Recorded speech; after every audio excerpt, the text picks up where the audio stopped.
Ya está. Muy bien, están entrando. Vamos a esperar un poquito mientras entra la gente. Sí, mientras se conecta, claramente. Tenemos unos 250.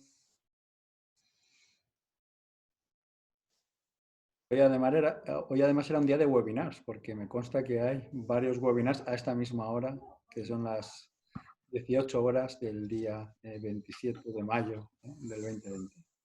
Hemos Creo, adoptado rápidamente yo creo que la webinar en nuestra vida.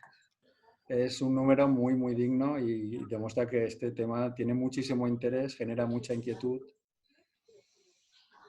con lo cual creo que hemos acertado en la ponente y en el tema sin lugar a dudas. Bueno, en el tema sin lugar a dudas, en la ponente ya veremos. Que juzguen luego. Muy bien, ¿qué os parece? Vamos a empezar. Vamos a ir, en primer lugar, si tenéis alguna cuestión, los que me estáis oyendo, voy a ver si hay algún problema, no, supongo que me oyen bien. Ahora comentaremos quiénes están con nosotros. En cualquier caso, si tenéis cualquier cuestión que queráis plantear, por favor, al profesor Plaza, profesor Javier Plaza, le mandáis la pregunta por privado y él la irá coordinando. Bien, me toca a mí presentar y como siempre voy a hacer dos partes, la parte de introducción del tema y la parte de presentación del ponente y del coordinador. El planteamiento de todo esto es que vamos a hablar de casi el texto refundido. Y digo de casi el texto refundido de Ley Concursal 1-2020 porque es imposible en el tiempo que tenemos abarcar todo el material que se nos ha dado a partir de su aprobación y su publicación en el Boletín Oficial del Estado. Leyendo, que no releyendo todavía, porque no nos ha dado tiempo el texto refundido de ley concursal, me surgen dudas importantes sobre los cambios operados en el mismo, a veces pensando si esto es solo una refundición, si ha habido tantas novedades que suponen un cambio trascendental, o en cualquier caso si nos encontramos ante un texto nuevo, evidentemente, para aplicar en un determinado momento. Ni os imaginéis el montón de problemas que se están desarrollando ahora mismo en los tribunales, en los juzgados de lo mercantil, a efectos de saber, por ejemplo, si esa normativa a partir de 1 de septiembre, que es cuando entrará en vigor, será aplicable o no será aplicable. Estas son cuestiones que deberemos resolver respecto de los procedimientos concursales ya declarados, teniendo en cuenta que es un texto refundido. Es evidente que el texto mejora con mucho la normativa de insolvencia de 2003 que hemos tenido y que aquella supuso un gran paso, un gran cambio y un punto de inflexión respecto de aquel que teníamos 1829, 1881, 1885, 1922 en la ley de suspensión de pagos o ley de enjuiciamiento civil que recogía en este sentido numerosos aspectos que era necesario cambiar y que se cambiaron con la ley 2003. El nuevo texto refundido viene a hacer tres cosas, como cualquier texto refundido, la ley de sociedades de capital ya se hizo: regularizar, aclarar y armonizar. Regularizar, utilizando la terminología de tanto el texto de la ley de sociedades de capital como de este texto, significa ajustar, reglar, poner en orden. Aclarar significa a veces quitar lo que impide o apreciar la realidad de una cosa, o bien implica la idea de explicar alguna cosa que no estaba bien explicada, con eso se entendía, y armonizar supone hacer que no haya una desconexión entre dos partes de un todo. Es evidente que la norma que teníamos, la de 2003, necesitaba una mano de pintura y que necesitábamos depurar las contradicciones que teníamos. Ahora nos encontramos con la diatriba de considerar la mens legis y la mens legislatoris. El planteamiento es tanto ver, como decía San Agustín, la opción entre espíritu de la norma y el texto de la misma norma.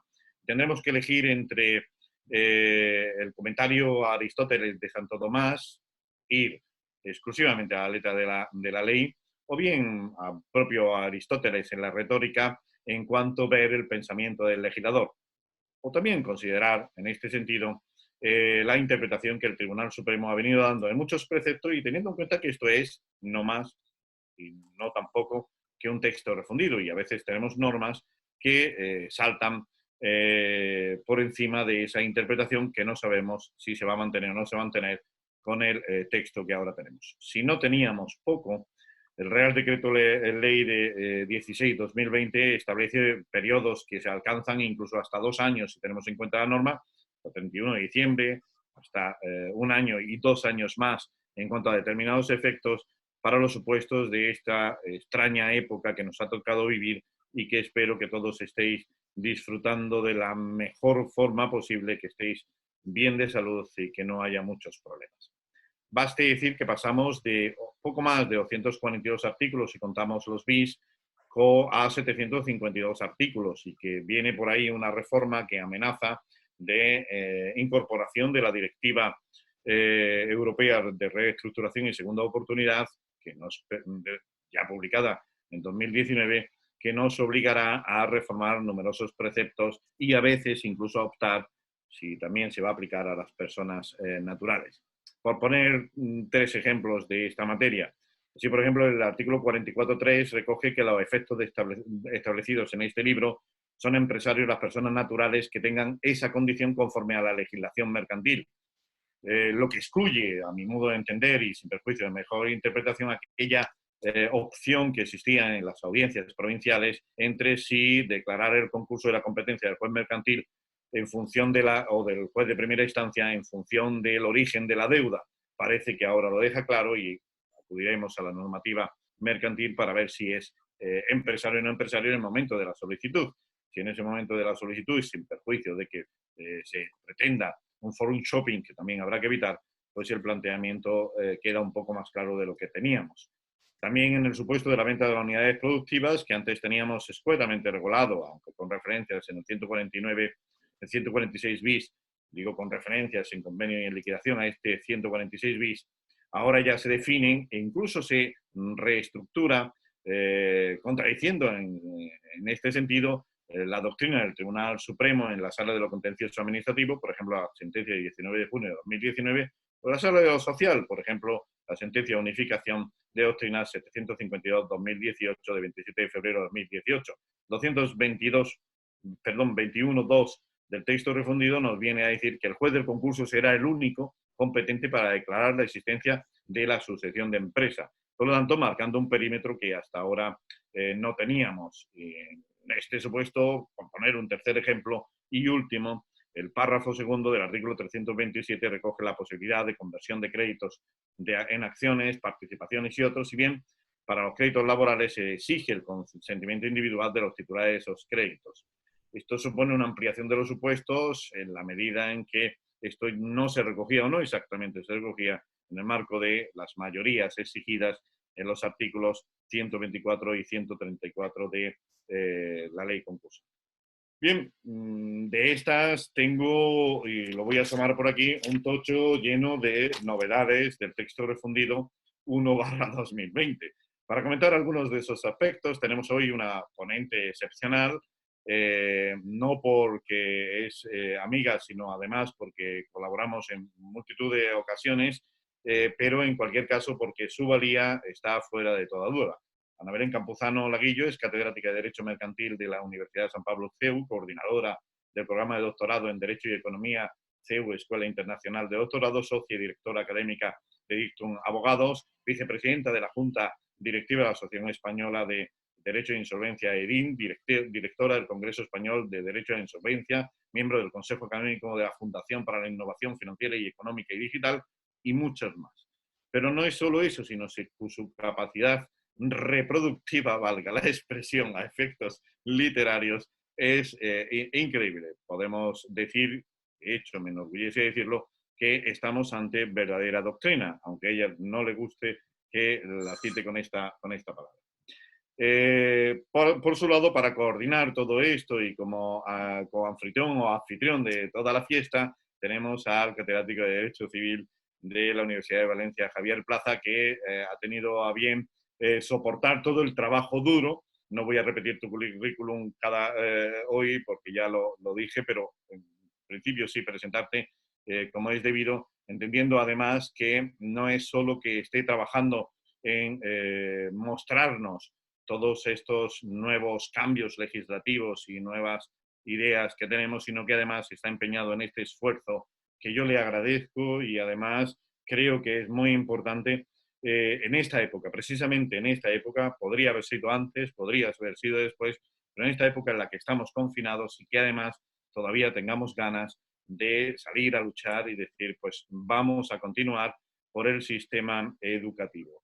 Desde luego, esto no sustituye a las clases directas con los alumnos, algo que supongo echamos todos de menos, pero sí que al menos pone una tirita, un pequeño vendaje hasta que consigamos nuestro objetivo final, que es utilizar la tecnología dentro de las propias aulas de forma completa. Así que muchas gracias, Javier. Si quieres decir algo, te paso a...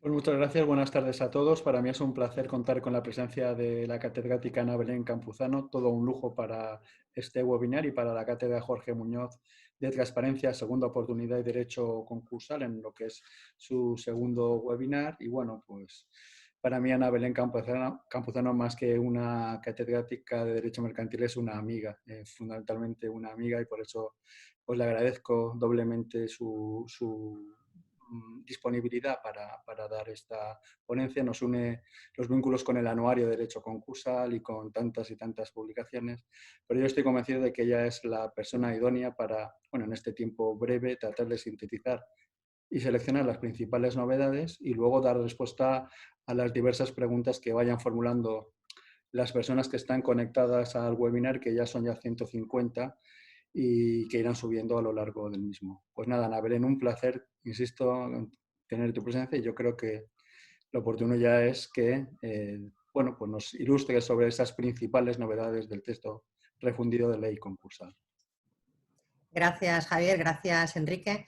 Bueno, yo desde luego lo que quiero trasladar a todos los que me estáis escuchando es mi satisfacción por estar aquí esta tarde compartiendo estos momentos. Lo decía muy Enrique, no tenemos ahora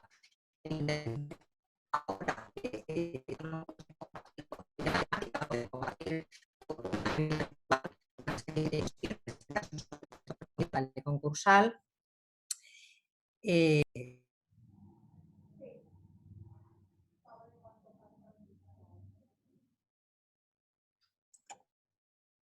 ¿Me oís? Espero que me oigáis ahora. Ahora ¿Sí? se te oye mejor. No, antes es que no se me oía. Antes no se te oía, pero ahora sí. Ahora se me oye. Vale, vale. Bueno. Me dice que mi altavoz no funciona, cosa que no comprendo, pero me estáis oyendo, me decís que sí, ¿no? Que me oís. Bueno, espero que no se corte. Si se corta, ponerme las mismas caras de horror que estabais poniendo ahora cuando no me escuchabais y yo vuelvo a comprobar, en efecto, no sé por qué, me dice que no funcionaba correctamente, pero espero que sí.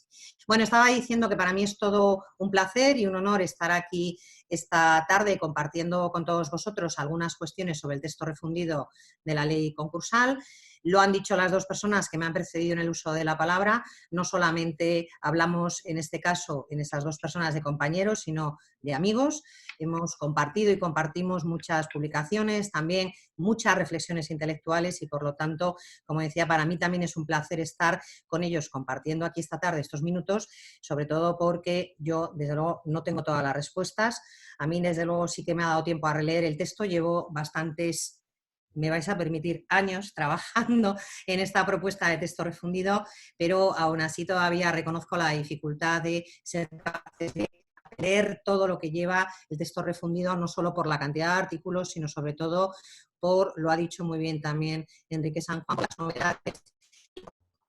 Yo fundamentalmente voy a hacer una serie de observaciones muy generales sobre el texto refundido y luego le decía tanto a Javier como a Enrique que me voy a centrar en el libro segundo, en el derecho preconcursal, y dentro de ese libro segundo, en acuerdos extrajudiciales de pago, para luego vincularlos con concurso consecutivo y también con beneficio de exoneración del pasivo insatisfecho, porque me parece que es lo que mejor se adapta al propio título de esta cátedra. Pero decía que si quería hacer alguna referencia general, no me resisto a hacerla. Empezaba Enrique indicando, y yo entro al trapo en primer lugar, aunque sé que es una cuestión debatida, haciendo referencia a qué va a pasar el 1 de septiembre, cómo se va a hacer el tránsito a aplicar el texto refundido. Bueno, desde luego la idea general es que el tránsito es que nos acostaremos en agosto con la ley concursal y el 1 de septiembre todo lo que esté en tramitación tendrá que coordinarse con el texto refundido. Eso es lo que debería de ser, porque de hecho, además en la medida en la que todavía no sobre el texto refundido, pero sí sobre la legislación concursal de emergencia, que también ya se ha referido, el Real Decreto Ley 16/2020, que estará en tramitación, en ese 1 de septiembre ya se ha puesto blanco sobre blanco que el 1 de septiembre empezará a coordinarse cada una de las normas en su ámbito de aplicación con el texto refundido de la ley concursal y no con la ley concursal de 2003. Evidentemente, yo lo que hago, sin más, es lanzarme en este momento a dar mi opinión, teniendo en cuenta que sé que no hay pocas dudas con respecto a la transitoriedad, pero si nos atenemos a lo que está escrito, transitoriedad, solo hay una única disposición transitoria, que es la que ya conocemos. No se pueden trasladar las modificaciones que había en Estatuto de la Administración Concursal ni en Registro Público Concursal, porque os recuerdo que en la ley concursal las tenemos pendientes de desarrollo reglamentario, las vamos a seguir teniendo pendientes de desarrollo reglamentario el 1 de septiembre y por lo tanto van a tener que seguir vigentes unas normas que tienen que seguir vigentes mientras no entre el presupuesto de su aplicación, que es ese desarrollo reglamentario que no parece, hasta donde yo sé, que se vaya a producir en breve, ¿de acuerdo? Por lo tanto, esa es la única norma transitoria. En todo lo demás tendremos que hacer una solución de continuidad. Tendremos que hacer una solución de continuidad y es verdad, a ver, es verdad algunas cuestiones que yo no voy a eludir. Hablamos de un texto refundido, los límites de la técnica de refundición son evidentes, por lo tanto, partimos de que no hay alteración de las bases de nuestro derecho de la insolvencia. Eso tiene una pequeña frustración y es que cuestiones que ya sabemos que no funcionan porque vienen así ya determinadas desde hace un buen número de años, no se ha podido modificar, pero decía, yo no voy a eludir una realidad y es que si habéis tenido oportunidad de leer no necesariamente todo el articulado del texto refundido, pero sí algunas de las cuestiones explicativas que han ido vinculadas al mismo, pues el hecho de acogerse a la doctrina que tenemos sobre el alcance de la refundición ha permitido algo que indica que la propia explicación de algunos artículos se llame así, se llamen novedades, porque se están integrando normas. No solo hay interpretación de normas, la interpretación podría gustarnos hacia un lado a otro, algunas ocasiones también se ha dicho de la mano de la doctrina del Tribunal Supremo y otras veces no. Pero hay otra labor que es la que va de la mano de la mayor parte de las normas que ahora se califican como novedades, que es la de la integración, ¿de acuerdo? En esa integración sí que tenemos algunas normas que desde luego son nuevas, que desde luego van más allá de lo que probablemente muchos de nosotros creíamos que pudiera hacer un texto refundido.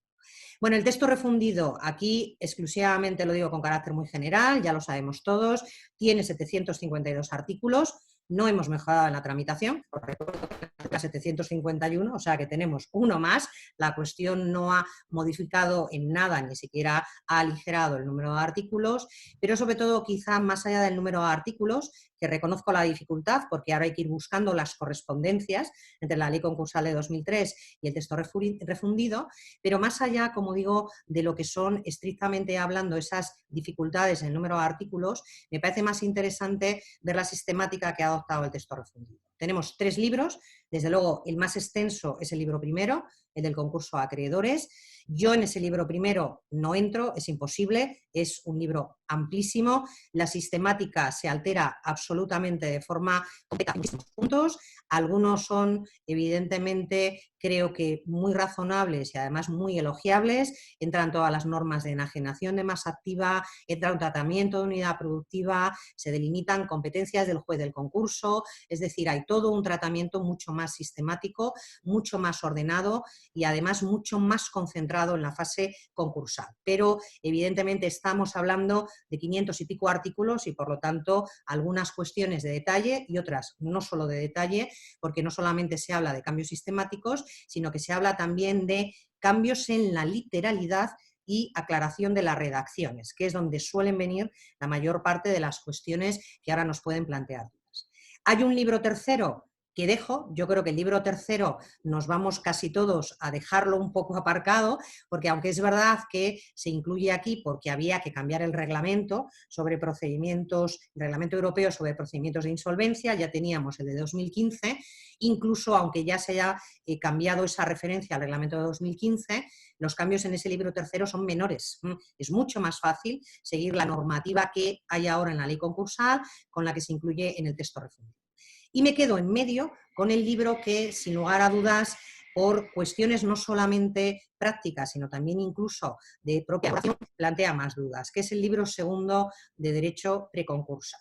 De hecho, aquí bastaría con que leyerais simplemente la exposición de motivos para que en la propia exposición de motivos del texto refundido los propios redactores digan que ha sido un libro muy difícil de hacer, un libro con muchas dudas, un libro en el que ha habido que incorporar muchas normas que se deducían, por lo tanto, esa deducción a veces era clara y otras veces tengo muchas más dudas de que sea clara, e incluso los redactores apuntan que en algún ámbito incluso podrían haber rozado, vamos a ser cautos y prudentes, podrían haber rozado el límite de la técnica de la refundición, ¿de acuerdo? Por lo tanto, ese libro segundo, sin lugar a dudas, es el más complejo porque es el que lleva más elaboración ex novo. A veces de una pequeña frase en un pequeño epígrafe de un artículo se han deducido reglas generales para todo el ámbito del derecho preconcursal. Bueno, en todo caso, en ese derecho preconcursal, aunque yo me voy a ir a continuación a ámbitos muy concretos, quiero destacar algo que se destacó desde el primer momento, se destacó, aunque sí que hubo discusiones con respecto a si yo debía de ser o no debía de ser así, pero finalmente se destacó que esto es un derecho alternativo al concurso a acreedores y además de ser un derecho alternativo, es un derecho en ocasiones previo.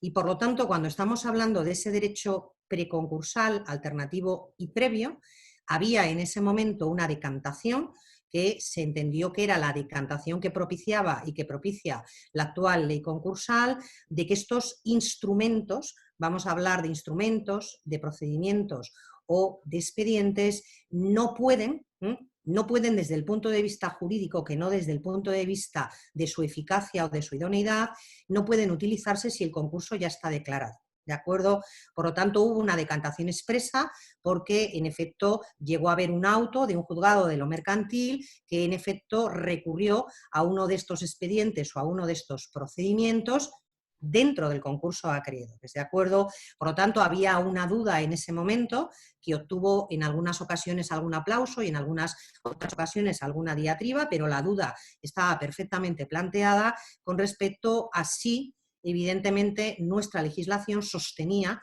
que estos procedimientos o estos expedientes pudieran articularse dentro del concurso. En ese momento, ahí está ese auto del juzgado de lo mercantil que admitió una de estas herramientas en concurso a acreedores. A día de hoy, en mi opinión, eso no sería posible de ninguna de las maneras. No solamente porque desde el primer momento se repite una y otra vez que esto es alternativo y previo, sino porque a lo largo de todo ese libro de derecho preconcursal está permanentemente establecido que el concurso y cualquiera de estas herramientas no tienen compatibilidad. Y por lo tanto, si estamos en un escenario, no podemos estar en otro, sin perjuicio de que en efecto es alternativo, pero a veces es previo, porque uno de los puntos que a mi modo de ver más se ha construido ex novo en el texto refundido es el del concurso consecutivo. Es verdad que mi opinión en general con el concurso consecutivo es positiva, porque creo que se ha hecho un gran esfuerzo por delimitar tanto el ámbito de aplicación como toda una serie de especialidades con respecto al concurso consecutivo. Pero también es verdad que se ha construido, como decía, prácticamente ex novo, porque efectivamente, sobre todo en el ámbito en el que yo me voy a centrar, en acuerdo extrajudicial de pagos, pues lo que nos encontramos es que el acuerdo extrajudicial de pagos, el intento del acuerdo extrajudicial de pagos, llega en muchas ocasiones a esa frustración que nos reenvía al concurso consecutivo y, en su caso, si es posible, al beneficio de exoneración del pasivo insatisfecho. ¿De acuerdo? Por lo tanto, ese es el que se mueve ese libro de derecho preconcursal.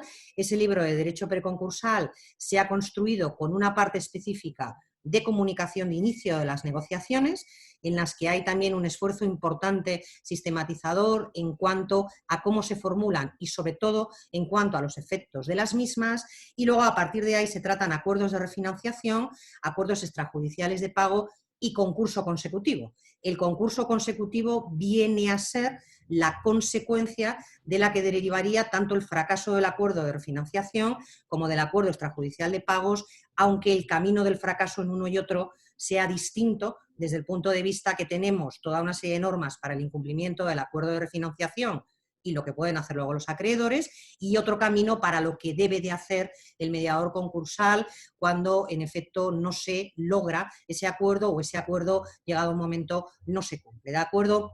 Pero en todo caso, como decía, es en esos dos ámbitos donde tenemos acuerdos de refinanciación, acuerdos extrajudiciales de pago y concurso consecutivo. Yo de los acuerdos de refinanciación o en los acuerdos de refinanciación tampoco entro. No se modifica con carácter general el esquema de diferenciación de acuerdos, pero sí que efectivamente se hacen toda una serie de consideraciones ahora mucho más elaboradas, mucho más específicas sobre esos acuerdos. Yo me voy directamente, como os decía, al acuerdo extrajudicial de pagos, tal y como ahora mismo queda recogido a partir del artículo 631, ¿de acuerdo? El acuerdo extrajudicial de pagos, yo no sé si estoy muy de acuerdo con esa afirmación, pero la afirmación se ha hecho expresamente con respecto, con carácter general, a la ubicación de los acuerdos extrajudiciales de pago. La afirmación que se ha hecho es que, en efecto, los acuerdos extrajudiciales de pago se entienden en cierta medida tributarios de los acuerdos de refinanciación y, por tanto, en el orden de sistematización, en el orden de colocación dentro del texto refundido. Primero, después de esa comunicación de inicio de negociaciones, se han colocado los acuerdos de refinanciación y a partir del artículo 631 los acuerdos extrajudiciales de pago. Bueno, con respecto al acuerdo extrajudicial de pagos, el acuerdo extrajudicial de pagos, evidentemente, todos a estas alturas sabemos muy bien para qué en efecto entró en nuestro ordenamiento. Debería de ser lo mismo que entrara en su momento en la ley concursal, primero con la reforma de 2013, luego ya con las reformas posteriores, que ahora lo tengamos en el texto refundido, pero es verdad que creo también que a estas alturas, desde el momento en el que se produjo la entrada del acuerdo extrajudicial de pagos, pues sabemos que el acuerdo extrajudicial de pagos, como esa alternativa desjudicializada, no ha tenido los resultados esperados, ¿de acuerdo? Al menos no lo ha tenido fuera del supuesto muy concreto de intento para luego acceder al beneficio de exoneración del pasivo insatisfecho, ¿de acuerdo?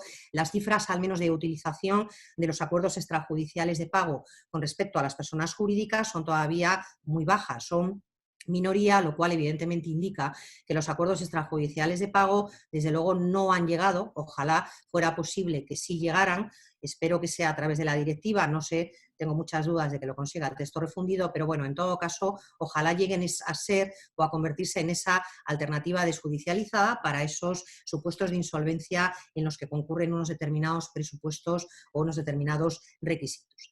Evidentemente recuerdo, ya lo ha hecho con carácter general antes Enrique San Juan, que en acuerdo extrajudicial de pagos tenemos durante toda una serie de meses, durante un periodo temporal, algunas normas excepcionales en el Real Decreto Ley 16/2020, ¿de acuerdo?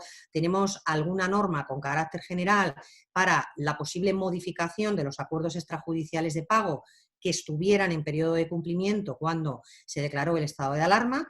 Esos simplemente os recuerdo que van vinculados con la modificación del convenio concursal, pero luego tenemos, por otro lado, alguna norma vinculada con la agilización del acuerdo extrajudicial de pagos, que si en alguna ocasión ya habéis tenido oportunidad de leerlo con cierto detalle o habéis tenido también la posibilidad de escuchar hablar de esa agilización, realmente no es una agilización del acuerdo extrajudicial de pagos, es una agilización de su fracaso para llegar lo más rápido posible al concurso consecutivo, ¿de acuerdo? Por lo tanto, es una norma que inicialmente en ese Real Decreto no estaba redactada así, luego finalmente, pues, en fin, porque los borradores cambian en su redacción por las razones que sean, finalmente lo que ha quedado, esa norma de agilización del acuerdo extrajudicial, es una norma de agilización una vez que el acuerdo no se logra, en este caso por no nombramiento de mediador concursal, para instar el concurso consecutivo.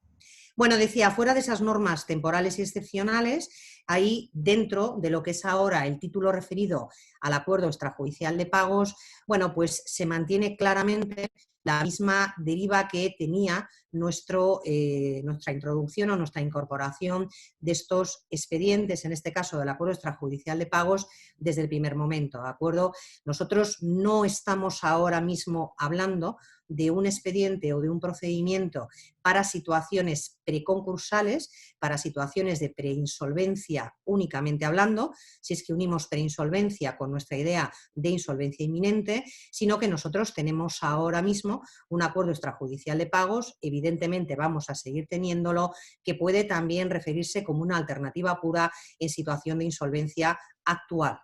Ya adelanto que, en mi opinión, en el momento en el que traslademos la directiva, en el que incorporemos la directiva, esto no debería de ser así, ¿de acuerdo? La directiva, tal y como está planteada, sí que pretende que tengamos toda una serie de mecanismos previos a lo que a día de hoy, evidentemente, nosotros llamamos insolvencia actual, aunque es verdad que una de las dificultades que se va a plantear es nuestra propia definición de insolvencia actual y cómo se relaciona con insolvencia inminente e insolvencia cualificada. Pero en todo caso nosotros de momento mantenemos la misma idea que se produjo en el momento de su incorporación en la ley concursal, tenemos insolvencia actual, tenemos insolvencia inminente y la tenemos focalizada o la tenemos estructurada desde el punto de vista de ese deudor que no está en concurso. Ya os decía que por un lado y por otro no hace más que repetirse esa idea de no estar en concurso, pues lo que va a hacer es solicitar el nombramiento de un mediador concursal para intentar efectivamente ese acuerdo extrajudicial de pagos. A partir de ahí, y voy mucho más rápido porque me he comido ya, según lo que me han dicho los organizadores, me quedan 9 minutos y estoy en el primer artículo, o sea que voy mucho más rápido, si os parece, solo destacando ya cuestiones muy concretas. A partir de ahí, ¿qué sucede? Pues a partir de ahí lo que sucede es que, en efecto, se van estableciendo, por un lado, algunas cuestiones vinculadas con el nombramiento de ese mediador concursal, que es verdad que el nombramiento de ese mediador concursal a veces no es tal, porque en algunos casos la labor la puede directamente llevar a cabo la Cámara de Comercio, o la pueden ahora de forma expresa determinada o determinado en el texto refundido realizar los notarios para esas personas físicas. Y luego, a partir de ahí, lo que hace el texto refundido es referirse a presupuestos especiales. Dentro de los presupuestos especiales, es verdad que, como os decía, hay cierta intención a lo largo de todo el texto refundido de lograr dos cosas. Una, que no haya demasiados reenvíos. No quiere muchos reenvíos porque, en efecto, en los reenvíos siempre surgen más dudas interpretativas y se dice que, en efecto, eso en algunas ocasiones afecta a la seguridad jurídica. Por lo tanto, hay pocos reenvíos con carácter general y eso significa, la segunda derivada, que luego se van haciendo artículos muy específicos a casos muy concretos. Y, por lo tanto, después de partir de que en concreto estamos hablando de solicitar el nombramiento de un mediador concursal, nos dice que ese deudor, en efecto, tiene que tener, la persona natural, una estimación inicial del valor del pasivo no superior a 5 millones de euros, pero cuando habla del presupuesto especial para el deudor persona jurídica, yo solamente aquí me refiero a que ese artículo 633 antes nos decía de forma listada en una enumeración con letras ABC cuáles eran los requisitos que en efecto tenía o las condiciones que tenían que tener, y ahora lo que nos dice el texto refundido es que ese deudor persona jurídica tiene que tener una estimación inicial del valor que no sea superior a 5 millones de euros y dice o. Yo hasta ahora muchas veces podía haber interpretado y, pero dice o que tenga menos de 50 acreedores, ¿de acuerdo? Por lo tanto, yo lo único que hago es resaltar que cuando se utilizan términos, la utilización de los términos no es neutra. Y antes yo en algún momento, desde luego, he dicho que el artículo 231 sumaba condiciones y tal y como está redactado el 633, desde luego a mí el o ahí no me suena que se sumen condiciones, cuando sí que hay efectivamente un elemento común es al final del artículo 633, siempre que en todo caso. Por lo tanto, ahí sí que lo tendré que referir a las dos condiciones, pero para mí el 633 ahora no está exigiendo de forma cumulativa las dos circunstancias que sí que en efecto se exigían. Bueno, luego hay toda una serie de prohibiciones en las que no entro y, como os decía, luego en efecto aparece toda esa solicitud de nombramiento del mediador concursal sin perjuicio de que en efecto, como os decía, esa labor de mediación puede realizarla la Cámara o pueden realizarla también los notarios. documentos. Mirad, ha cambiado, o para mí, desde luego, se ha especificado de manera mucho más amplia y mucho más precisa todo lo que en efecto son los documentos de la solicitud, ¿de acuerdo? Hay toda una serie de documentos generales que en efecto tienen que aparecer vinculados con toda esa solicitud, vinculado con todo lo que es la situación, no solamente desde el punto de vista del inventario, de los acreedores, de las ejecuciones previas, de si tenemos o no tenemos trabajadores, de los documentos contables. Hay bastante interés en que los documentos contables sean una base importante de la solicitud y, por lo tanto, sí que en efecto se insiste. Antes no había una insistencia tan clara, sí que hay insistencia en todos esos documentos que realmente estén poniendo de manifiesto cuál es la situación en la que en efecto hay de partida para poder acceder a este expediente o a este procedimiento. Y luego, como digo, hay también algunas cuestiones que se añaden aquí o que por lo menos se precisan, porque aquí sí que nos dice el artículo 638 quiénes van a ser considerados empresarios, que se vincula con lo que hace un momento indicaba Enrique con respecto a cuál va a ser la competencia jurisdiccional, teniendo en cuenta que os puedo asegurar que hubo muchos intentos de que todas las situaciones de insolvencia volvieran, por razones estrictamente técnicas y de complejidad de todos esos supuestos, que volvieran, como digo, a los juzgados de lo mercantil, pero eso no era posible porque la reforma de la ley orgánica del Poder Judicial no lo permitía, a pesar de que se insistía una y otra vez que desde el punto de vista técnico, por mucho que fuera muy voluntarioso esa descarga que se quería hacer de los juzgados de lo mercantil, pues en efecto, desde el punto de vista técnico, la complejidad de todas estas circunstancias pues tenía que acabar en las manos de nuestros jueces de lo mercantil, nuestros magistrados de lo mercantil,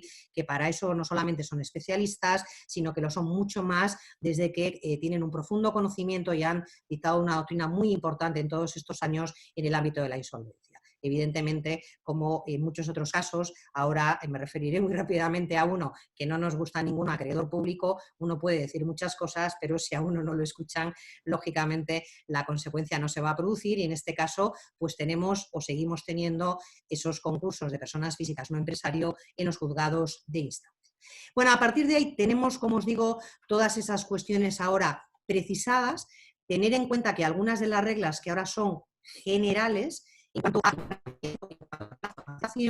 de donde están ahora extraídas en régimen general, es de que en su momento eran las especialidades de los acuerdos de personas físicas no empresarios. De acuerdo de esas reglas que teníamos en las especialidades, ahora nos tenemos pues, con respecto a toda la solicitud, con respecto efectivamente a las instancias competentes, en fin, a los plazos del nombramiento de 5 días, a los plazos de aceptación de 5 días, todo eso que está en el artículo 641, como os digo, realmente la correspondencia que tiene, la tiene en el anterior artículo 242 bis, que estaba forjado como especialidad, pero como os digo, es más o menos una idea común, en parte importante, de este título ahora ha ido a régimen general dentro del acuerdo extrajudicial de pagos. Y a partir de ahí, como os decía, bueno, pues tenemos, no entro en ello porque me parece más importante centrarme en otras dos cuestiones, pero no entro ahora más en el acuerdo extrajudicial de pagos porque tenemos evidentemente toda la comunicación, tenemos todo el desarrollo de la reunión, en fin, todo lo que va unido con sus efectos. Son muchos y muchos de sus artículos tienen indicaciones, como os digo, interesantes o importantes, pero yo me voy a lo que os decía antes, que considero que es uno de los capítulos más relevantes, que es el de concurso consecutivo. ¿De acuerdo? Ya os indico también, por ejemplo, que ahora hay unos deberes de comprobación para el mediador concursal, que para todos aquellos que realicéis labores de mediación concursal son muy importantes. A partir del artículo 659 hay toda una serie de deberes de comprobación que recaen sobre la labor del mediador concursal. No es que antes no los tuviera, pero sí que es verdad que ahora su desarrollo y efectivamente todo su alcance es mucho mayor, pero como os digo, no me detengo ahí y me voy directamente al concurso consecutivo. Mirad, el concurso consecutivo es verdad que desde el punto de vista puramente de estructura o puramente de sistemática, donde había planteado más problemas salvo en un punto en concreto que voy a decir ahora del acuerdo extrajudicial de pagos, eran los acuerdos de refinanciación, porque no se sabía muy bien cuál era el cauce, o planteaba algunas dudas, cuál era el cauce cuando se producía el incumplimiento del acuerdo de refinanciación, cómo se gestionaba ese incumplimiento. Pero siendo eso cierto, en todo caso, ahora la idea del concurso constitutivo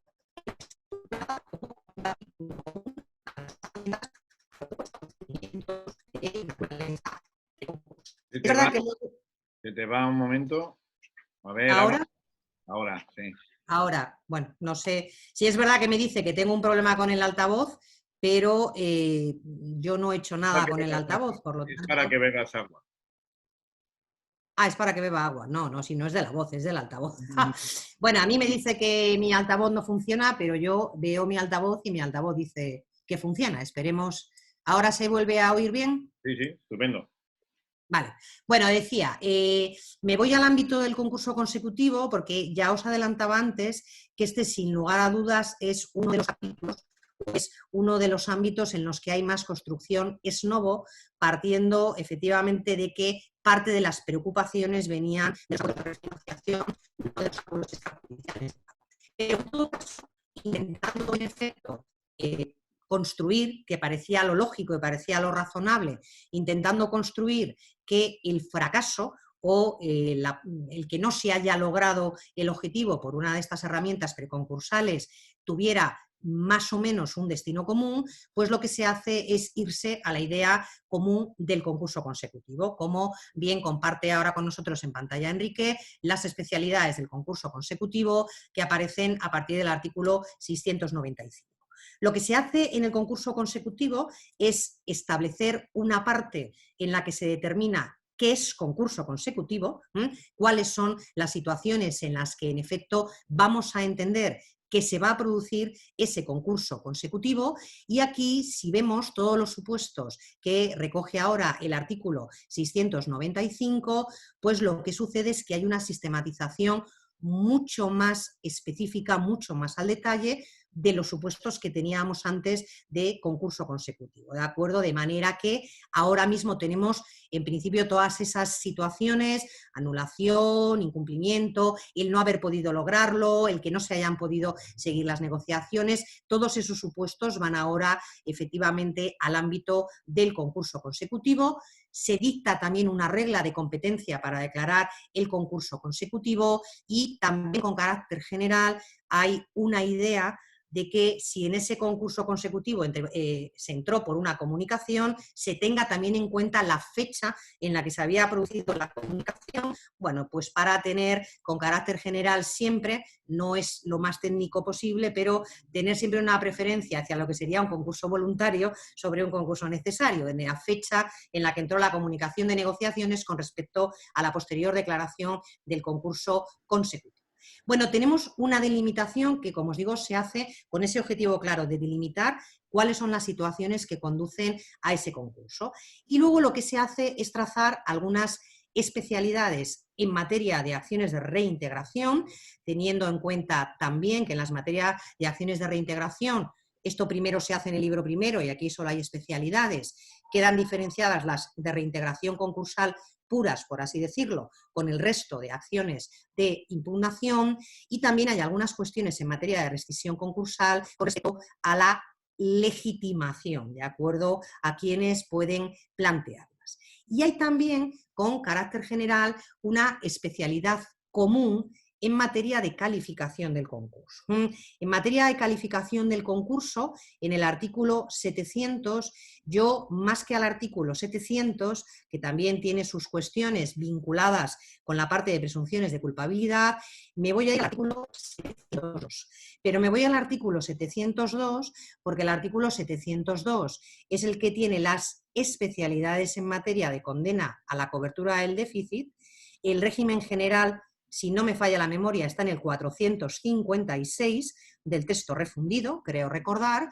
Bueno, y en todo caso, me detengo aquí en un momento porque este artículo 702 tiene algunas novedades, creo que bastante importantes, como las tiene el artículo 456, ¿de acuerdo?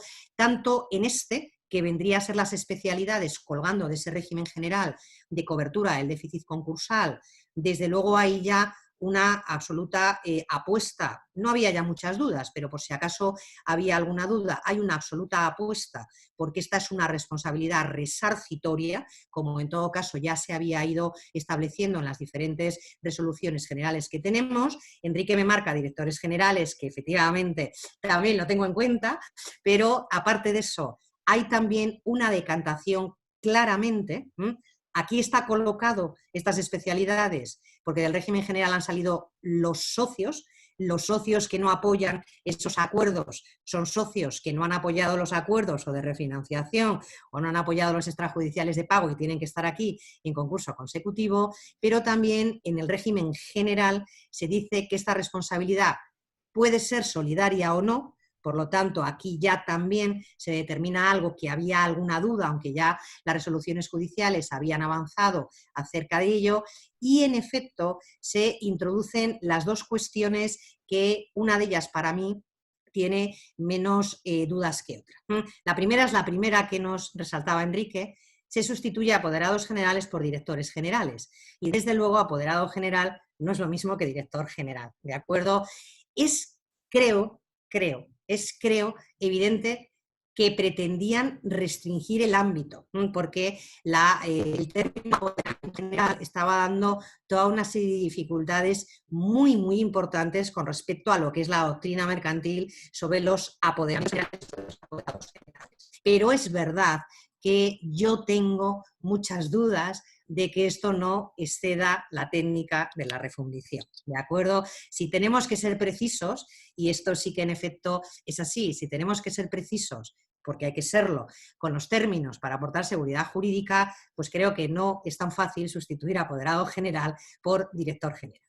Y la última parte es efectivamente la condena a los socios. La condena a los socios, que todo ello, como se lleva directamente al mundo de la naturaleza resarcitoria, para diferenciarlo, esto tiene base, sobre todo en una sentencia del Tribunal Supremo, para diferenciarlo de la responsabilidad indemnizatoria que había antes, por otra vía, en la sentencia de calificación.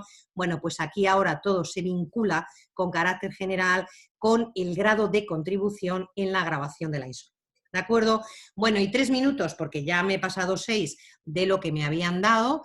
A mí me siguen diciendo que efectivamente mi altavoz no funciona correctamente, pero espero que aunque sea mínimamente me podéis estar escuchando. Bueno, y como os decía, mínimamente lo que hago es irme a otra parte de la ley, porque quería referirme, aunque fueran 3 minutos, no más, ahí lo dejo, con referencia al beneficio de exoneración del pasivo insatisfecho. ¿De acuerdo? Evidentemente, el beneficio de exoneración del pasivo insatisfecho queda donde tenía que quedar, que es en la conclusión del concurso. La conclusión del concurso da la posibilidad, por cualquiera de las vías, sobre todo conclusión del concurso o por insuficiencia de masa, a la solicitud de beneficio de exoneración del pasivo insatisfecho. Yo aquí lo que destaco es, con carácter general, que por un lado han quedado delimitados estrictamente lo que vienen a ser los presupuestos de acceso al beneficio de exoneración. Algunos de los que teníamos antes no eran realmente presupuestos generales de acceso, y una vez delimitados esos presupuestos generales de acceso, lo que se ha hecho es diferenciar entre un régimen general y un régimen especial. Hay un régimen general, en efecto, para esa solicitud de exoneración de pasivo insatisfecho, que parte de haber cubierto ese umbral mínimo, y hay ese régimen especial que tiene que ver con el plan de pagos, ¿de acuerdo? Por lo tanto, se han ido recolocando de algunas formas en las que podríamos estar o no de acuerdo, porque el presupuesto subjetivo, en efecto, queda ahora muy claro, vinculada con la idea de la buena fe, pero el resto va ya vinculado al régimen general o va vinculado al régimen especial, y en cada uno de esos regímenes, según se acceda con ese umbral mínimo de pasivo cubierto o se acceda a través de un plan de pagos, pues evidentemente la forma en la que se accede, todo lo que tiene que ver con la revocación, todo lo que tiene que ver con el funcionamiento ahora mismo de ese beneficio de exoneración del pasivo insatisfecho, es distinto, ¿de acuerdo? Porque ahora, como os decía, directamente lo que se hace es modificarlo y diferenciarlo en esos dos regímenes.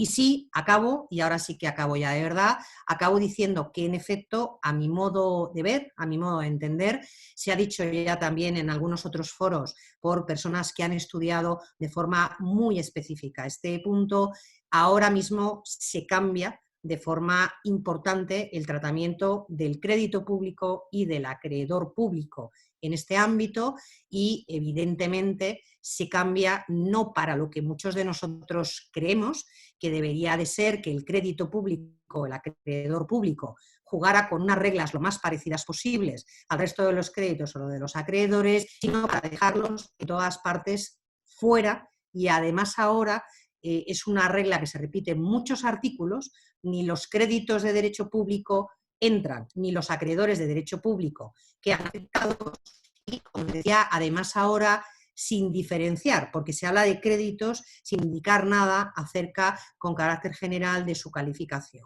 Y algo que creo que viene a apoyar eso es que además en esta parte se recoge el aplazamiento o fraccionamiento de los créditos de derecho público, porque la interpretación que se quiere mantener es que los créditos de derecho público se van a su normativa reguladora, tributaria o de la seguridad social, se aplazan o se fraccionan conforme a lo que es su normativa específica y no entran. Evidentemente, todos pensamos en la última sentencia del Tribunal Supremo que tuvo en julio de 2019 la oportunidad de pronunciarse aquí.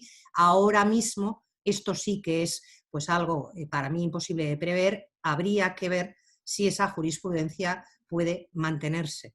Yo, en una primera aproximación, tengo muchas dudas de que esa jurisprudencia que en su momento o de que esa doctrina que en su momento se aplicó pudiera ahora mismo mantenerse sin ninguna matización. Bueno, me he pasado, pido disculpas a mis anfitriones, me he pasado unos minutos del tiempo que pretendía utilizar. No he tenido el mejor audio, no sé por qué, supongo que algo no he hecho correctamente, pero en todo caso espero que se haya podido escuchar y desde luego pues,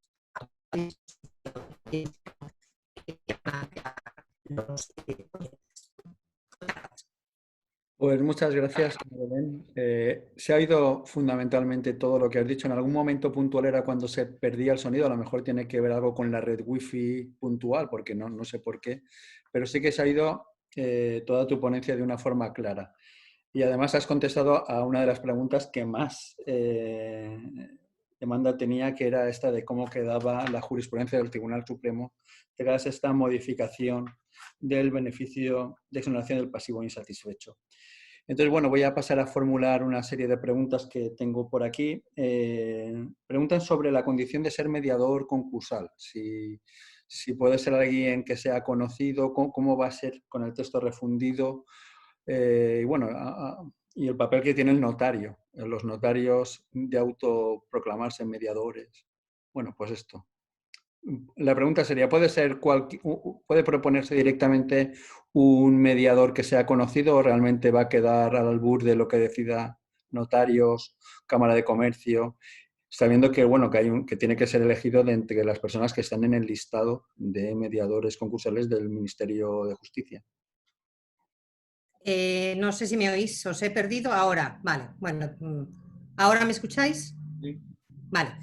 Bueno, a ver, lo que hace el texto refundido con respecto al nombramiento de los mediadores es efectivamente reconocer que el nombramiento de los mediadores tiene que seguir el mismo nombramiento secuencial, la misma lista, los mismos requisitos que había con respecto anteriormente a la ley concursal, ¿de acuerdo? Por lo tanto, no se altera el sistema de nombramiento, el sistema secuencial y el sistema de la lista con los mismos, en general, requisitos y además, si no me falla la memoria, hay una a que cuando haya que aplicar otro tipo de requisitos son los de los expertos independientes, ¿de acuerdo? Por lo tanto, la remisión general añadida a los requisitos que ya conocíamos y tiene el texto refundido, lleva al mundo de los expertos independientes. Lo que sucede es que, en efecto, ahora, bueno, la remisión a que, en efecto, cuando se acudiera a la Cámara de Comercio lo iba a gestionar, ya la teníamos antes expresamente, porque ya se le pedía a la Cámara un sistema de transparencia, etcétera, etcétera. A mí ahora la novedad, si podemos decir así, porque yo creo que ya antes se podía deducir así,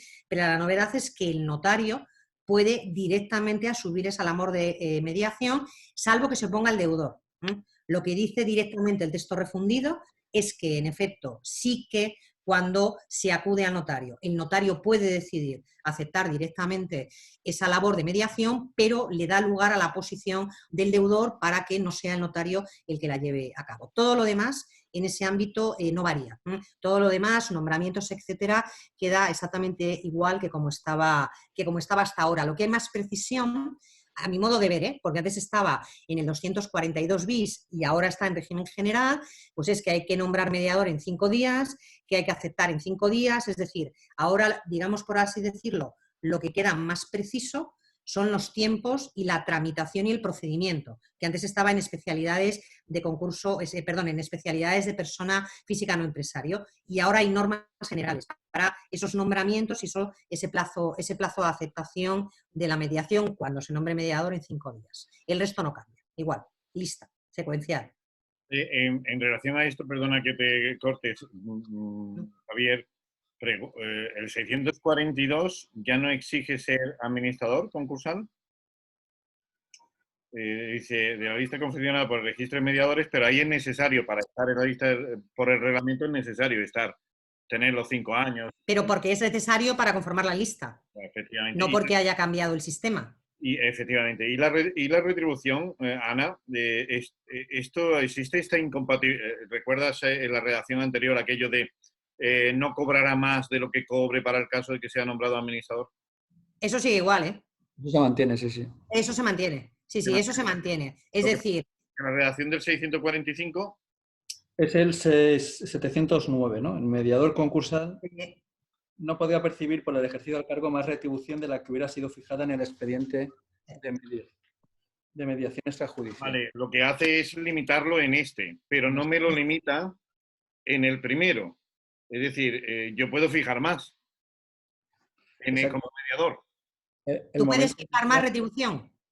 Claro, yo no puedo, por el 709, yo no puedo cobrar más de lo que ya hubiera... Pero sí puedo fijar más en la mediación, que se sujeta al baremo. Vale, sí, efectivamente. O sea, digamos, tú tienes mayor libertad al fijar los honorarios de la mediación.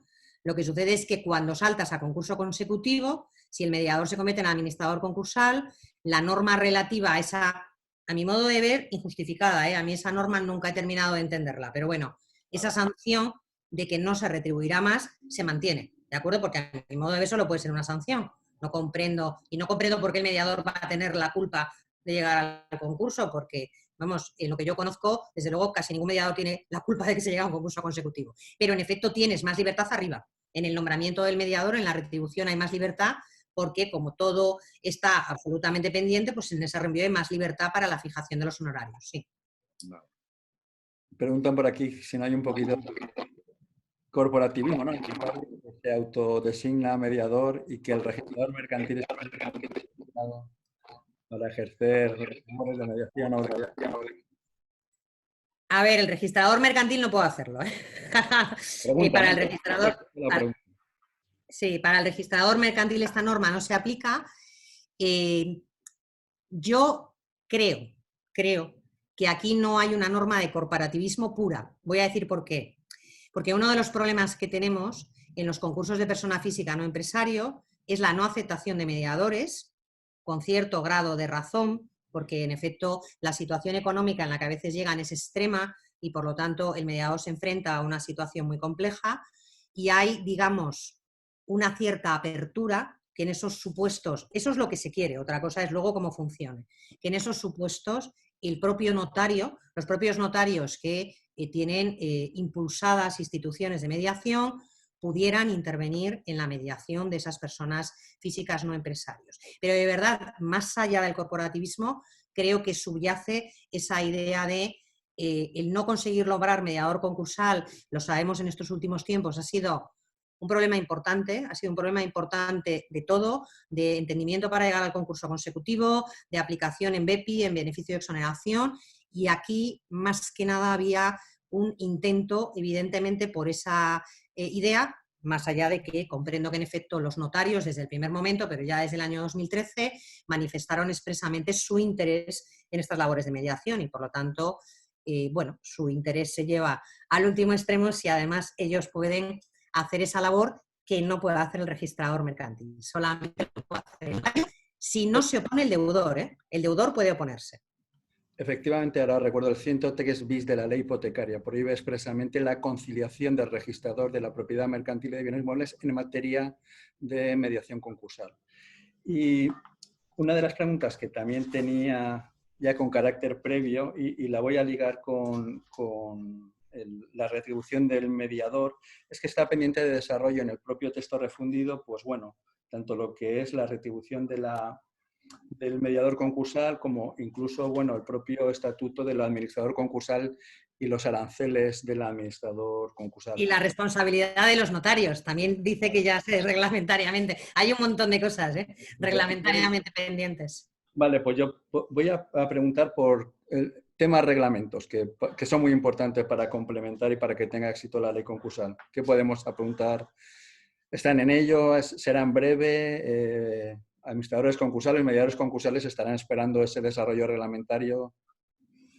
A ver, a mí me gustaría decir que tengo noticia de que se esté trabajando en ellos, pero hasta donde yo sé, ahora mismo el único trabajo que se está desarrollando es el de los trabajos preparatorios para pensar en la incorporación de la directiva. ¿De acuerdo? Hasta donde yo sé, ahora mismo no se está trabajando en el desarrollo reglamentario ni de lo que está pendiente ya desde hace años, que es evidentemente algunas cuestiones tan importantes como la administración concursal, ni de las que pudiera requerir incluso el texto refundido. Quiero creer, pero esto es más mi talante positivo que tener información, quiero creer que se está esperando a ver cómo se va a incorporar la directiva. La directiva tiene un cambio ahí sí importante. Si la incorporamos como realmente es el espíritu de la directiva, tiene un cambio importante en los procedimientos y en los pasos a seguir para la gestión de la preinsolvencia y la insolvencia. Quiero creer que se esté esperando a ver qué pasos se van a dar ahí sí ya de reforma de fondo para articular un estatuto del profesional de la insolvencia. Yo no me atrevo a ponerle otro nombre, ¿de acuerdo?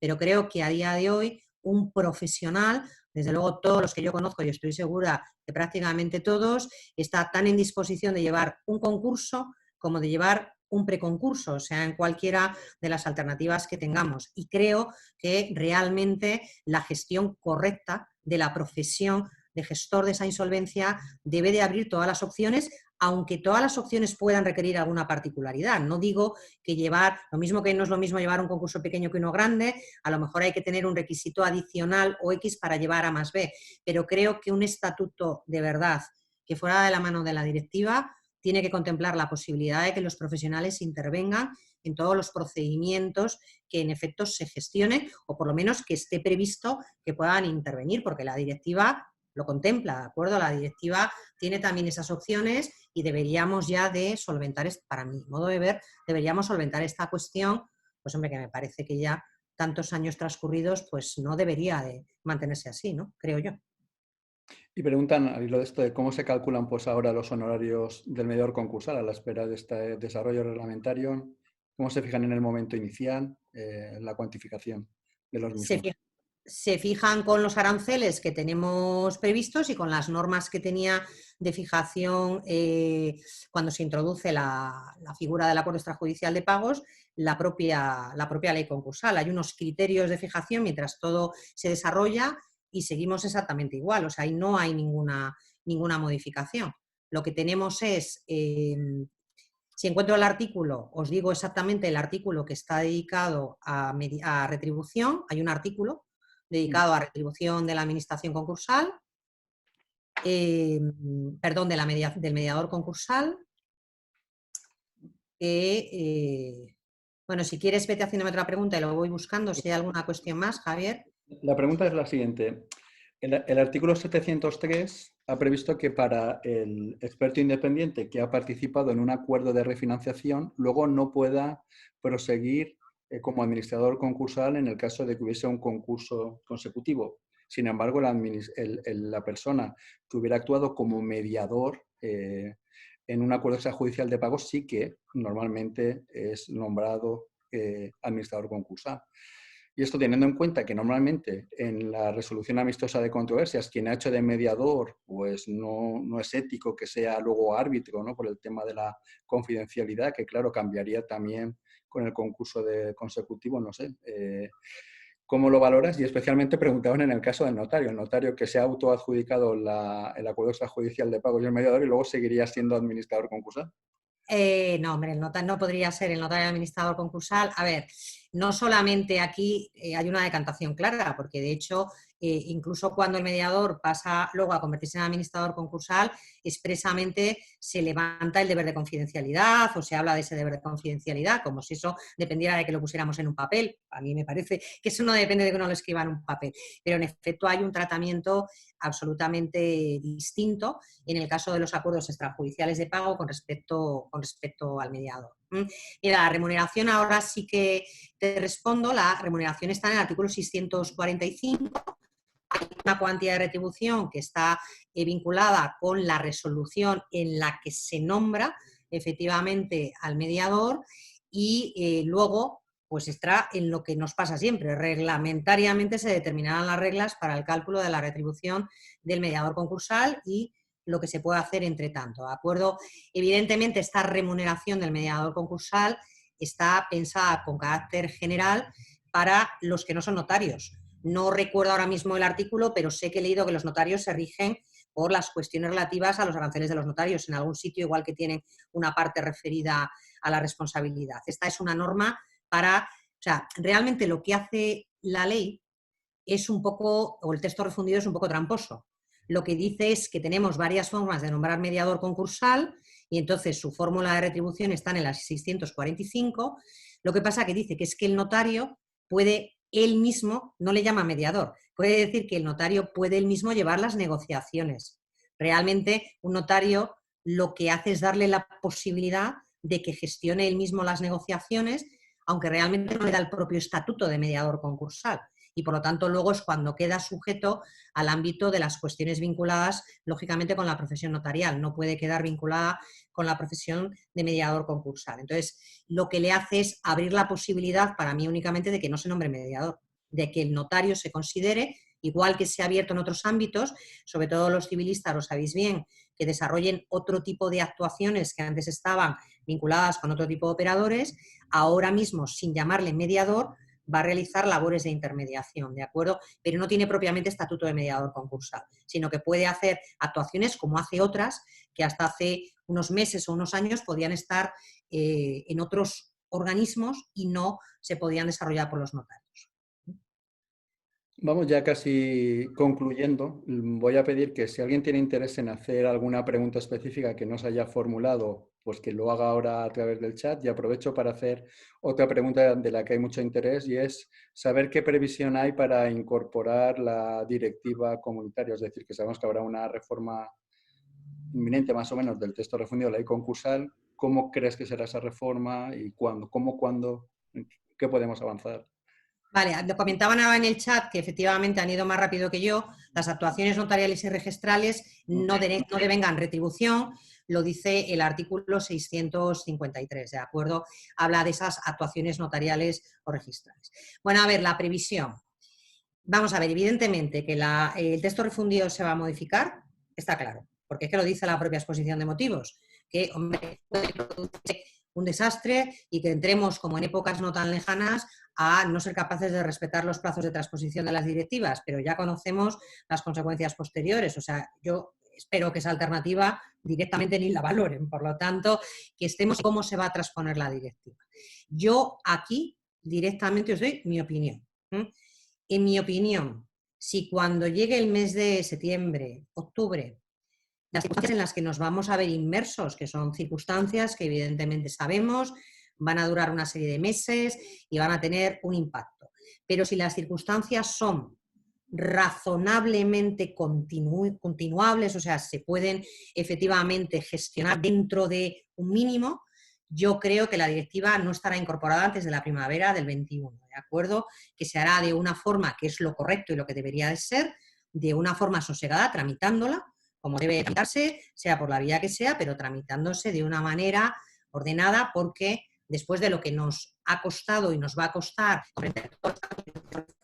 hombre, volver a desordenarla a los 15 días me parecería un pasito para adelante y dos para atrás, que aparte de que sea divertido para bailar, en el mundo jurídico no tiene nada de divertido, ¿de acuerdo?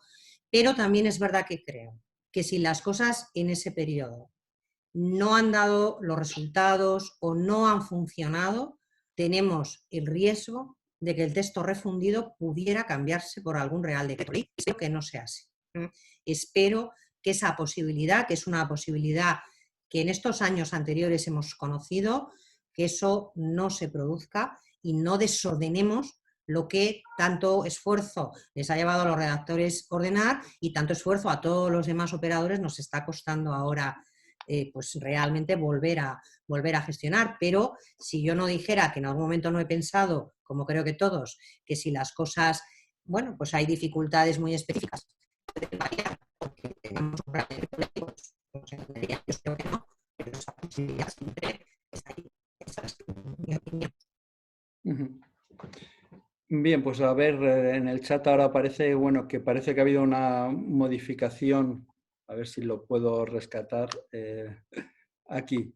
En lo referente al artículo 642 del texto refundido de ley concursal en relación con el 231. Dice que una de las prohibiciones es no haber sido condenado por delitos, quizá eran los 10 años anteriores. Antes eran 10 años anteriores a la declaración de concurso, con lo que podíamos intentar acuerdo extrajudicial de pago con personas con antecedentes recientes. Pero ahora esa coletilla se ha eliminado y entonces, ¿cómo lo entiendes? ¿Se ha eliminado esta posibilidad totalmente? Tal y como cuando han hecho eliminaciones puramente de términos, es porque se ha eliminado totalmente. O sea, en algunos sitios han eliminado dolo, no se tiene en cuenta. En algunos sitios han variado la fórmula del cómputo. Todo lo anterior a partir de ese momento significa que ha variado la manera en la que en efecto se tiene en cuenta ese requisito o se tiene en cuenta esa condición. Lo que pasa es que el 634 primero sí sigue recogiéndolo. Las personas que dentro de los 10 años anteriores a la solicitud hubieran sido, con lo cual en un lado lo han quitado, pero en otro lo han mantenido. Bueno, de esas hay alguna también desde el punto de vista más así procesal, pero bueno, en general hay algunas ocasiones en las que se han decantado por quitar determinados requisitos vinculados directamente al momento tal o al momento cual. Aquí, en ese en concreto, está ahora mismo no aparece recogido. Muy bien. Y ya como última pregunta, pues vamos a preguntar sobre el artículo 488.1 y la situación del deudor cuyas deudas superen los 5 millones, sobre si se verá vedada la posibilidad de acceder al beneficio de exoneración del pasivo insatisfecho, según dice el artículo 488.1 actual. Esa es la pregunta que formulan. Vale. Bueno, ahora mismo te contesto, aunque hay varias cuestiones en el ámbito del chat relacionadas con el notario. La verdad es que lo del notario, con independencia de que nos guste más o menos, es que lo dice expresamente texto refundido. El 642.2 lo dice: cuando el deudor fuera persona natural no empresario, el notario receptor de la solicitud podrá asumir la condición de mediador, salvo oposición del deudor. O sea, aquí la decantación es clara, han decidido que sea así. Evidentemente no podrá ser administrador concursal, evidentemente no puede ser una fórmula para que tenga unos honorarios como los tendría un profesional. Efectivamente, todo eso es así. Pero lo cierto es que se ha decidido, lo que ha interpretado los redactores es que antes ya se podía deducir que el notario, como se hablaba, creo el término era de impulsar las negociaciones, que ese impulso de las negociaciones podía suponer que realizara directamente la labor. Y ahora hay una decantación expresa con respecto a esa cuestión. Bueno, me hablabas en concreto de lo que yo creo que antes me detenía en ello un momento, Javier, que era el tema de los presupuestos, ¿no? A ver, yo lo que veo ahora, y antes por eso incidía en ello, con respecto a los presupuestos relacionados con el límite de pasivo, es que ha cambiado el presupuesto especial para la persona física con respecto al presupuesto especial para la persona jurídica. Entonces, si yo me voy ahora, me decías que es el artículo 488, apuntaban por aquí uno. Vale, vamos al 488, porque esta es otra de las cuestiones que tiene ahora mismo el texto refundido, que en hablar, si no es con el delante, jaja, pues entre lo que no hemos todavía olvidado del anterior y lo que no hemos aprendido de la nueva, es mejor invertir un segundito en buscarlo. ¿Vale? Entonces, me voy al artículo 488, me decías. El 485 habla de presupuesto objetivo. El artículo 488 está hablando en concreto ya, cuando aquí estamos hablando de presupuestos objetivos, estamos ya dentro del régimen de exoneración. Para la obtención será preciso que en el concurso de acreedores se hubieran satisfecho. Es decir, esto sería el régimen general, lo que se entiende régimen general de exoneración, que accedes con un umbral mínimo de pasivo ya satisfecho, ¿de acuerdo? Por lo tanto, estamos ya habiendo, por así decirlo, superado el acceso en sí mismo de la solicitud. Hay una serie de presupuestos que serían previos para llegar directamente a esa solicitud de beneficio de exoneración del pasivo insatisfecho, ¿no? Y entonces los presupuestos exclusivamente de exoneración, no era lo que me refería, yo creí que ahora estaba refiriéndome a otra cosa antes, que era acuerdo extrajudicial de pagos, no. En concreto, en requisito de beneficio de exoneración, lo que hay es un presupuesto subjetivo. El presupuesto subjetivo del 487 para acceder al beneficio de exoneración, lo que tiene que ver es con la buena fe. Ahí es donde ha quedado ahora exclusivamente reenviada la idea de la buena fe, y luego a partir de ahí en lo que se entra es en el presupuesto objetivo, que el presupuesto objetivo lo que va a tener que ver es en general con respecto al régimen general o al régimen especial de exoneración. Los de los 5 millones de pasivo tiene que ver con el acceso al acuerdo extrajudicial de pagos. Es en el acuerdo extrajudicial de pagos donde está, en general teníamos, el acuerdo extrajudicial de pagos, hemos hablado de él como gestor de insolvencias menores por el ámbito del límite de los 5 millones de pasivos. Yo lo único que decía ahora es que los 5 millones de pasivo queda para la persona física, pero que para la persona jurídica, como la redacción del texto refundido ha metido un O vinculado con el número de trabajadores, que ahora no tengo tan claro que los 5 millones de pasivos tenga que ser en cumulación con el número de trabajadores, porque a mí me enseñaron que el O es O y no es sí. No es cumulativo, sino disyuntivo. Pero eso tiene que ver con el acceso al acuerdo extrajudicial de pagos. Yo antes había entendido que el ABC era acumulativo. Y ahora mismo, en la persona jurídica para el acceso al acuerdo extrajudicial de pagos, lo cierto es que la norma lleva la interpretación de que puede tener menos de 5 millones de pasivos o menos de 50 trabajadores. Y luego ya el sí, en todo caso, que cierra el artículo. Pero para el BEPI la cuestión, o para el beneficio, la cuestión es presupuesto puramente subjetivo, que tiene que ver con la buena fe, que determina el artículo ahora en presupuesto subjetivo, que es el artículo 487, y luego ya realmente lo que sucede es que se va a los regímenes. Régimen general de exoneración, que accedes con un mínimo o con un umbral mínimo de pasivo, y régimen especial que vas a plan de pagos. Ana, muy interesante una cosa, perdona que te interrumpa.